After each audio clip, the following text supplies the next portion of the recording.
Why do Americans celebrate a holiday commemorating a military battle between the French and Mexican troops in the town of Puebla in 1862? Well, actually, this has been a mystery for many people for decades. Why is Cinco de Mayo so widely celebrated in the United States when, in fact, it is hardly celebrated at all in Mexico? And the answer is obviously then, it's not a Mexican holiday, because if it were, it would be celebrated all over Mexico, and we'd have just faint imitations here. It's all the other way around. In fact, it turns out that the Cinco de Mayo is an American Civil War holiday created by Latinos here in California, here in Los Angeles, because of the stance they took on the issues of the Civil War. Latinos supported freedom and opposed slavery. Latinos supported racial equality, opposed white supremacy. They supported democracy, and they opposed elitist sort of government.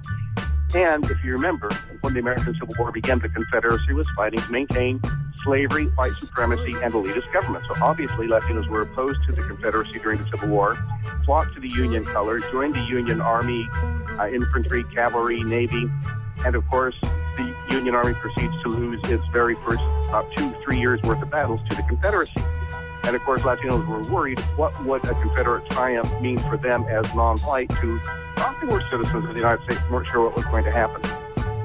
As a result of the Civil War, the Monroe Doctrine can't be enforced. The French go into Mexico, and the plan for Napoleon III was to get rid of democracy in Mexico, install a monarch, and that monarch was going to be very sympathetic to the Confederacy. So this was the worst of all possible situations for Latinos in the American West.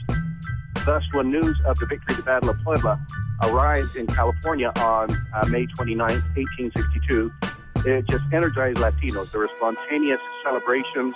It energized Latinos to forming the first regional network of community organizations, the Juntas Patrióticas Mexicanas, and these juntas, and there were 129 of them, deliberately set out to create a new public memory as part of the Civil War effort to raise morale to continue the Civil War, called the Cinco de Mayo, and they celebrate it every single year, and that is the origin of the Cinco de Mayo. I mean, it's interesting that how it has lost its initial meaning, and now it has become a very commercialized holiday.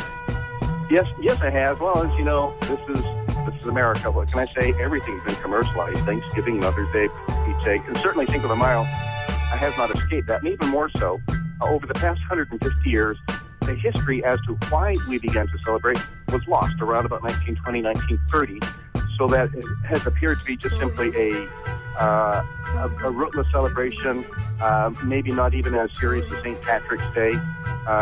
Thus, it has been probably especially vulnerable to commercialization. So that's in part why we have gone to the efforts of doing the book, putting together the exhibition, putting together the documentary. We want people to remember it had to do with the Latino role in defending freedom and democracy in this country during the American Civil War, probably the defining moment of this country's history.